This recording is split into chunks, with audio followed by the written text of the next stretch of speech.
বঙ্গীয় সংখ্যালঘু বুদ্ধিজীবী মঞ্চ হুগলি জেলা শাখার আরামবাগ শহরের পক্ষ থেকে আজ ভারতের স্বাধীনতা সংগ্রামের অন্যতম শ্রেষ্ঠ নায়ক নেতাজি সুভাষ চন্দ্র বসুর জন্মদিন উপলক্ষে পালন করা হয় বিশেষ অনুষ্ঠান।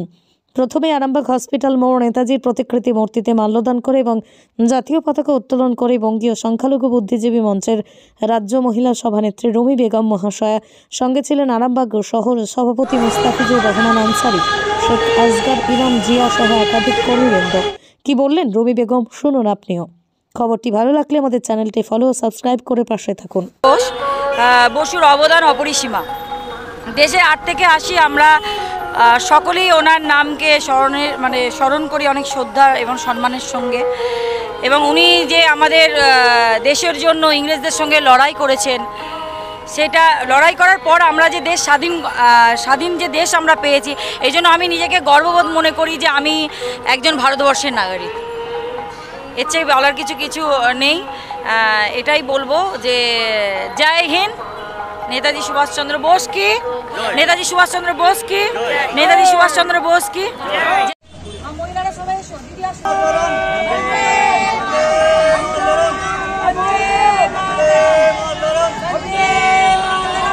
नेताजी सुभाष चंद्र बोस की जय, नेताजी सुभाष चंद्र बोस की जय, नेताजी सुभाष चंद्र बोस की जय।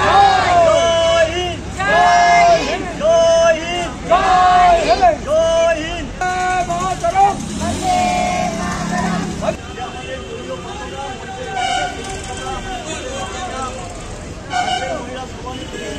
वंदे मातरम, वंदे मातरम, वंदे मातरम। नेताजी सुभाष चंद्र बोस की बंगीय संख्यालघु बुद्धिजीवी मंच जिंदाबाद, जिंदाबाद, जिंदाबाद। बंगीय संख्यालघु बुद्धिजीवी मंच जिंदाबाद, जिंदाबाद, जिंदाबाद। ওয়াইদুল হক জিন্দাবাদ, জিন্দাবাদ। আপনাদের অনুষ্ঠানের ব্যাপারে যদি বলেন। আজকে আমরা আমাদের বঙ্গীয় সংখ্যালঘু বুদ্ধিজীবী মঞ্চের সম্মানীয় রাজ্য সভাপতি মাননীয় অধ্যাপক ওয়াইদুল হক মহাশয়ের নির্দেশে বঙ্গীয় সংখ্যালঘু বুদ্ধিজীবী মঞ্চ আরামবাগ শহর শাখার পক্ষ থেকে আমাদের নেতাজি সুভাষচন্দ্র বসুর জন্মদিন পালন করলাম। প্রথমে আমরা গিয়েছিলাম আমাদের হসপিটাল মোড়ে নেতাজির যে প্রতিকৃতি, যে ওনার যে মূর্তি রয়েছেন, সেই মূর্তিতে আমরা মাল্যদান করেছি। সাথে রয়েছেন আমাদের রাজ্যের মহিলা সভানেত্রী মাননীয়া রুমি বেগম মহাশয়া। আমরা আজকে এই দিনটি এইভাবে এবং পতাকা উত্তোলনের মধ্য দিয়ে নেতাজির প্রতিকৃতিতে মাল্যদান করে এবং ছেলে মেয়েদেরকে পেন খাতা দিয়ে আমাদের মাননীয়া রুমি বেগমের উদ্যোগে এই পেন খাতা দেওয়া হচ্ছে। আমরা আজকে এই নেতাজির এই দিনটিকে স্মরণ করছি। আমরা নেতা তো নেতা হচ্ছেন প্রকৃত এই নেতাজি সুভাষচন্দ্র বসু আমাদের প্রকৃত নেতা। এবং আমাদের প্রত্যেকের এই যুব সমাজের উচিত নেতাজি সুভাষচন্দ্র বসু যেভাবে জীবনযাপন করতেন এবং তিনার সেই আদর্শকে মেনে নিয়ে তিনার সেই আদর্শকে পাথেয় করে আমাদের চলা উচিত এবং আমাদের যুব সমাজকে আরও এগিয়ে আসা উচিত। আমাদের এই ভারতবর্ষকে নেতাজির মতো মানুষেরা স্বাধীন করে গেছেন, কিন্তু আমাদেরও কিছু দায়িত্ব রয়েছে, আমরা তার সেই সম্মানটুকু তাকে অন্তত জানাই। আমি বঙ্গীয় সংখ্যালঘু বুদ্ধিজীবী মঞ্চের আরামবাগ শহর সভাপতি মুস্তাফিজুর রহমান আনসারি।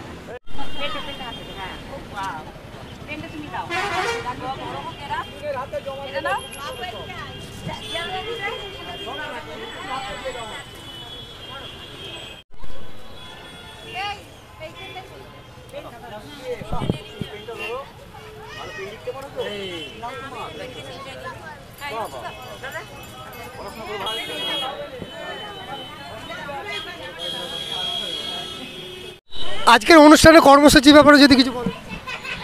দেখুন, বিস্তারিতভাবে আমার যিনি টাউন সভাপতি আছেন মুস্তাফিজুর রহমান, উনি আপনাদের সকলকে জানিয়েছেন।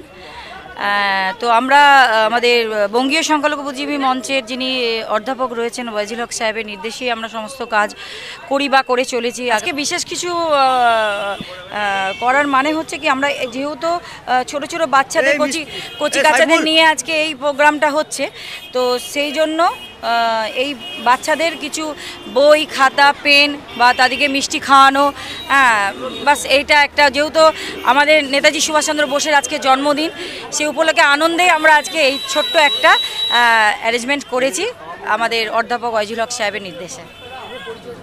আমি বঙ্গীয় সংখ্যালঘু বুদ্ধিজীবী মঞ্চের রাজ্যের সভানেত্রী রুমি বেগম।